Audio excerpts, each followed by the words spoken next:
Doctor एकता जगदीश वाबळे यांचे mom able fertility and test tube baby centre यांच्या वतीनं मोफत वंध्यत्व चिकित्सा आणि मार्गदर्शन शिबिर महिन्यातील प्रत्येक गुरुवारी वेळ सकाळी 10 ते दुपारी 4 वाजेपर्यंत वैद्यकीय तज्ज्ञ डॉक्टर एकता जगदीश वाबळे आणि डॉक्टर राजेश बालकृष्ण। ठिकाण मॉमेबल IVF सेंटर, दुसरा मजला संजीवन hospital and research centre, Nashik Pune महामार्ग, हॉटेल प्रसाद समोर, संगमनेर। नाव नोंदणीसाठी संपर्क 8080 215 215 आणि 9699 327 301। माझं नाव श्रीकृष्ण आदिनाथ गोसावी। मी मूळचा राहणार काष्टी तांदळी, पण व्यवसायानिमित्त मी मुंबईला असतो। मुंबई पुणे या ठिकाणी व्यवसायानिमित्त असतो। तर माझी ओळखीची एक महिला आहे, मीना नाना घोडके, माहेरचं नाव, सासरचं नाव मीना बाळासाहेब दळवी। ती माझ्या ऑफिसमध्ये कामाला होती।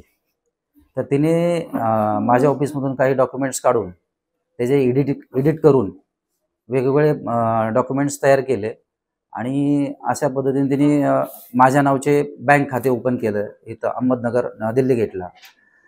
परत मीना बाळासाहेब दळवी ह्या नावाने राजीव गांधी प्रोसेसतून कर्ज घेतलं 2019ला आणि 2019मध्येच दिल्ली गेटच्या जी बँक ऑफ इंडिया आहे, IDBI बँक आहे, तिथे त्याच नंबरचा खाते अकाउंट अपडेट केला।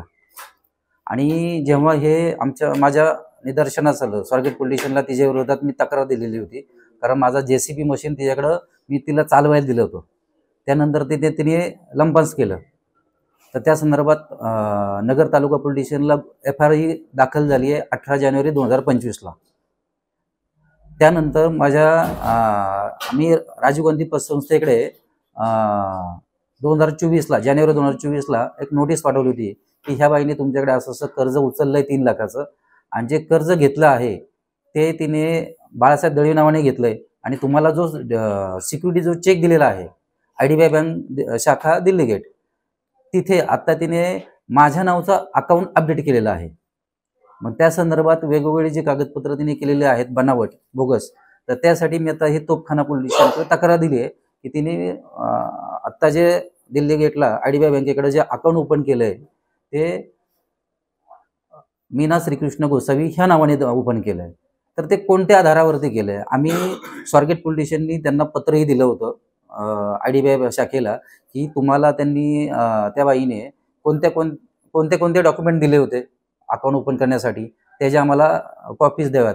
तर त्यांनी फक्त बँकेचं स्टेटमेंट दिलंय, 2016चं बँकेचं स्टेटमेंट, आणि नाव दाखवतंय मीना श्रीकृष्ण गोसावी, आणि ह्याच खात्याचा क्रमांक असलेला तिने राजीव गांधी बँकेत पतसंस्थेमध्ये चेक दिलाय। ही गोष्ट मी पतसंस्थेच्या निदर्शनास आणूनही दिली, तरीसुद्धा पतसंस्था तिच्याकडे रिकव्हरी करत नाही, तिच्यावरती गुन्हाही दाखल करत नाही। खरं तर हा प्रकार पतसंस्थे तिच्यावरती गुन्हा दाखल करायला हवा आहे, कारण पतसंस्था ही वैयक्तिक मालकीची नाही आहे।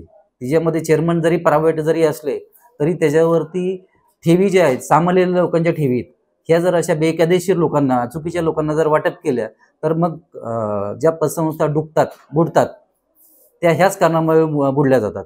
कारण 3 लाख रुपये तिला आज 2019ला दिले, तर आता एप्रिल 2025 आहे, म्हणजे 8 वर्ष झालं तिला कर्ज देऊन, कर्ज थकीत आहे। त्यांची ही बाई शिक्षण फक्त 9वी आहे आणि ह्या स्कॅममध्ये ती फक्त एकटी इन्व्हॉल्व नाही आहे, तिचं आई आहे, तिचे वडील आहेत, तिचे 3 मामा आहेत, हे सगळे एकत्र म्हणून स्कॅम करतात।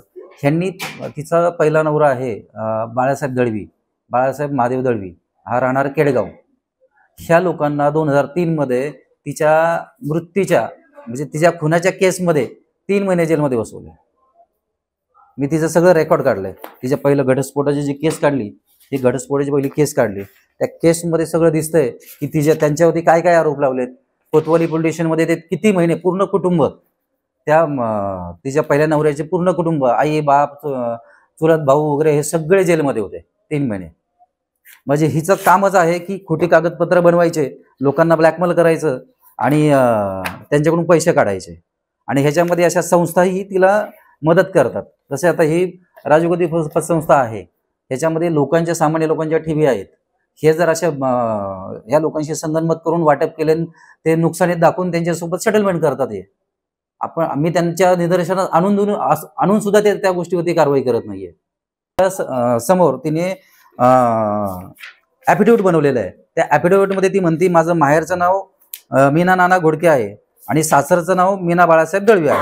आता तुम्ही हा पत्रव्यवहार पण बघा, जो तिच्या बावधानच्या पत्त्यावरती पत्रव्यवहार केलेला आहे राजीव गांधी पतसंस्थेने. त्याच्यामध्ये त्यांनी म्हटलंय माहेरचं नाव मीना नाना घोडके, सासरचं नाव मीना बाळासाहेब दळवी. जर ही बाई 2019ला दळवी असेल तर 2014ला ती गोसावी कशी असेल बरं? ती गोसावी जर होती तर तिने कर्ज घेताना गोसावी नावाने कर्ज घ्यायला पाहिजे. तिने दळवी नावाने कर्ज का घेतलं? आणि कर्ज घेतल्यानंतर 2च महिन्यात ज्या बँकेचा चेक दिलाय ते अकाउंट गोसावी नावाने तयार झालं, ते कसं? आणि बँकेने त्यासाठी ऑथेंटिक डॉक्युमेंट का घेतले नाही? परंपरा आणि दर्जा या दोन्हींचा मेळ राखत राजपालने जिंकलाय सर्वांचाच विश्वास. म्हणूनच असंख्य कुटुंबांच्या बस्त्यांची परंपरा आजही राजपालमध्ये अविरत सुरू आहे. सूटिंग, शर्टिंग, साड्या, जेंट्स, लेडीज, चिल्ड्रन्स वेअरचे भरपूर प्रकार. हो, लग्नाच्या बस्त्यासाठी पाहुण्यांनी राखला यांचा मान. आणि संपतरावांचं नाव घेते. राजपाल हाय आमच्या नगर जिल्ह्याची शान. राजपाल, नवीन नगर रोड, संगमनेर. विश्वसनीय कापडांची अखंड परंपरा.